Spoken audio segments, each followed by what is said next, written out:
अच्छा, मेरा नाम डॉक्टर साइमन है और आज जो है ना मैं डाउन फिनोमेना की बात करने जा रहा हूँ। डाउन फिनोमेना जो है वो नॉर्मली जितने भी ह्यूमन्स हैं उनके अंदर हो रहा होता है। डाउन फिनोमेना क्या होता है कि जब हम रात में सोते हैं तो एक्टिविटी हार्मोन्स की डिक्रीज़ होने की वज़ह से ना हमारा जो बेसल मेटाबॉलिक रेट है वो भी कम होता है और सर्केडियन रिदम के तौर पर जो है ना हमें नींद आ रही होती है। और जैसे-जैसे मॉर्निंग हो रही होती है रात को 3 बजे के बाद जो है ना हमारा कोर्टिसोल लेवल जो है ना वो इंक्रीज़ करता है।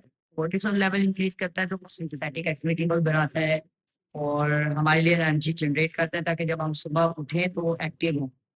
उससे क्या होता है कोर्टिसोल जो है ना वो इमरजेंसी हार्मोन है और साथ में क्या करता है वो ग्लूकोज़ को भी बढ़ा देता है। ग्लूकोज नियोजेनेसिस भी करेगा, वो ग्लाइकोजिनोलाइसिस भी करेगा और ब्लड में ग्लूकोज़ को बढ़ा देगा। अब ये इफ़ेक्ट जो है ना नॉर्मली हर पर्सन के अंदर हो रहा होता है। अगर तो उसको शुगर है या नहीं है या इंसुलिन पे है या नहीं है, इससे कोई फ़र्क नहीं पड़ता, ये सब में हो रहा होता है। हेल्दी पर्सन्स में क्या हो रहा था कि जब रोज़ कोर्टिसोल लेवल बढ़ता है, उसी के साथ जो है ना पैनक्रियाज़ जब ग्लूकोज़ कोर्टिसोल लेवल बढ़ा, उसने ग्लूकोज़ लेवल बढ़ाया, ग्लूकोज़ लेवल बढ़ा तो उसने पैनक्रियाज़ को स्टिमुलेट किया और पैनक्रियाज़ ने ना इंसुलिन सीक्रेट करना उसी के साथ-साथ शुरू कर देता है। उससे क्या होता है ग्लूकोज़ जो है ना बढ़ते-बढ़ते वो एब्ज़ॉर्ब होना शुरू हो जाती है और एक लेवल पे आके रुक जाती है, जो कि हमारे नॉर्मल ग्लूकोज़ लेवल उससे क्या होता है ग्लूकोज़ लेवल है ना वो बॉडी में मेंटेन रहता है हेल्दी पर्सन्स में। अगर हम डायबिटिक की बात करें तो उनमें ऐसा होता है कि जब ग्लूकोज़ बढ़ रहा होता है कोर्टिसोल के इफ़ेक्ट की वज़ह से सुबह के टाइम तकरीबन 4 बजे के करीब, तो जब वो शुगर बढ़ रही होती है तो उनकी इंसुलिन जो है ना वो अगर रिलीज़ हो भी रही होती है तो इनइफेक्टिव होती है और टाइप 1 की बात करेंगे तो उसमें तो इंसुलिन होती ही नहीं है। तो उसको कंपनसेट करने या उसको बेसल लेवल पे रखने के लिए शुगर को ब्लड के अंदर इंसुलिन मौजूद नहीं होती और जो होती है टाइप 2 में वो इनइफेक्टिव होती है। उससे क्या होता है कि जो फास्टिंग ग्लूकोज़ जो है ना वो डायबिटिक पेशेंट्स में ज़्यादा आ रही होती है, वो उसकी वजह यही होती है। फिर एक और इफ़ेक्ट जो इसके साथ हम पढ़ते हैं वो होता है सेमोगा इफ़ेक्ट। सेमोगा इफ़ेक्ट क्या होता है कि हमने जैसे पेशेंट जो है ना इंसुलिन पे है या डायबिटिक मेडिकेशन पे है। अब दोनों केसेस में क्या होता है इंसुलिन दें या डायबिटिक मेडिकेशन दें, दोनों में हमारे पास जो शुगर है, वो कम होगी। किसके थ्रू? इंसुलिन के थ्रू। तो इंसुलिन बढ़ा होगा। अब चूँकि इनको नहीं पता होता कि रात में जो है ग्लूकोज़ बढ़ रहा है या कम हो रहा है, सर्केडियन रिदम इसमें नहीं होता। हमने तो नॉर्मल इंसुलिन लगा दी होती है पेशेंट को या मेडिकेशन दे दी होती है। तो उसकी टाइमिंग अगर फिक्स ना हो तो क्या होता है कि रात में इंसुलिन भरा रहता है बॉडी में। वो इंसुलिन भरा रहता है तो क्या करता है ग्लूकोज़ को कम कर देता है, सुबह होने से पहले-पहले। 3 बजे के करीब ग्लूकोज़ बिल्कुल कम हो जाती है।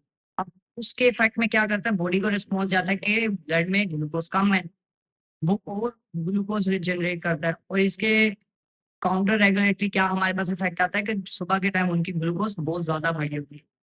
तो ये इफ़ेक्ट होता है क्योंकि रात में उनको हाइपोग्लाइसीमिया हुआ था जिसकी वजह से सुबह में हाइपरग्लाइसीमिया हो तो ये उन पेशेंट्स में होता है जो कि डायबिटिक पेशेंट्स हैं या इंसुलिन पे हैं या डायबिटिक मेडिकेशंस पे हैं जिसमें मोस्टली सल्फोनाइलुरिया आ जाते हैं जो पैनक्रियास पे एक्ट करके इंसुलिन को सीक्रेट करवा देते हैं। और ये जो भी एक्सोजीनस इफेक्ट्स होते हैं ना इनसे बेसल इंसुलिन लेवल जो है ना वो फिजियोलॉजिकली ग्लूकोज के लेवल के मुताबिक मेंटेन नहीं रहता। वो एक दफा बढ़ता है और अपने लेवल पे मेंटेन हो जाता है जिसकी वजह से ग्लूकोज जो है ना वो कम हो जाती है। तो ये दोनों फैक्ट्स होते हैं जिसमें फ़र्क आता है, जबकि डाउन फिनोमेना जो है ना वो हेल्दी पर्सन से लेके सब में हो जाता है। हेल्दी पर्सन्स में पैनक्रियाज़ जो है ना वो ग्लूकोज़ के लेवल के मुताबिक इंसुलिन जनरेट करती है जिससे उनकी शुगर जो है ना सुबह की अगर करवाएँगे तो उनकी 125 124 से ऊपर नहीं जाती। जबकि शुगर वालों के पेशेंट में क्या होगा डाउन फिनोमेना में क्या होगा उनकी इंसुलिन इनइफेक्टिव होगी या होगी नहीं। तो वो 124 125 से भी ऊपर चली जाती है। तो इसीलिए लोगों को खाली पेट शुगर जो है 130 140 या 200 तक भी आ जाती है। उसकी वजह ये होती है। और सेमोगाई इफ़ेक्ट में क्या होता है हमारी इंसुलिन का लेवल जो जो हमारी टाइमिंग है ना, वो मेंटेन नहीं होती। हम क्या करते हैं जो इंसुलिन दे रहे होते हैं वो शुरू में दे देते हैं पेशेंट को और पेशेंट लेट खाता है। तो क्या होता है इंसुलिन का इफ़ेक्ट शुरू हो जाता है। तो इंसुलिन जैसे ही पहले इफ़ेक्ट करती है तो हाइपोग्लाइसीमिया हो जाता है। उस हाइपोग्लाइसीमिया के रिस्पॉन्स में बॉडी और शुगर जो है वो ब्लड के अंदर लाती है।